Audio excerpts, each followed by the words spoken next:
এই মুরগি কারা জন্য জবাই করবে? তোমার জন্য। কে আমরা আমার বোনের বাড়িতে আজকে তো খাবো না তো, আজকে তোমার বাড়িতে খাবো। ও মা আজকে সময় শেখে এটা খাও না আমার বোনের লস করে এত বড় মুরগি খাবো না, আজকে তোমার বাড়িতে ওরে খাবো। পাগল, আমার লজ্জা যাবে একদিনে 100 গ্রাম করে বাড়ে, আমার তো বাড়বে না আরো বেশি লজ্জা যাবে নি। ও বুঝিছি, তুমি খালি ঝড়গার দিকে খোয়ারের দিকে লা তুমি, মানে খোয়ারের কথা বলিছি তো পাল্টাই আবার অন্য দিকে লিয়া ফেলছো না না। না ঠিকই কথা, আমার এরা 2 দিন গেলে 200 গ্রাম বাড়বে, তাহলে সমস্যা কি? বাড়বো।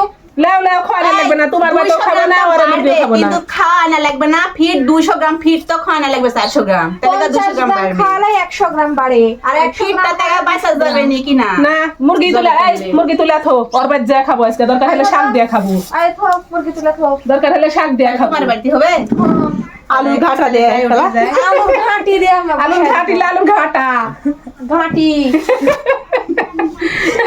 আজকে এই ঝগড়ির ভাত খাবো আমরা, কিন্তু আচ্ছা ঠিক আমার আছে, বোনের ভাত খাবো না গো। আচ্ছা।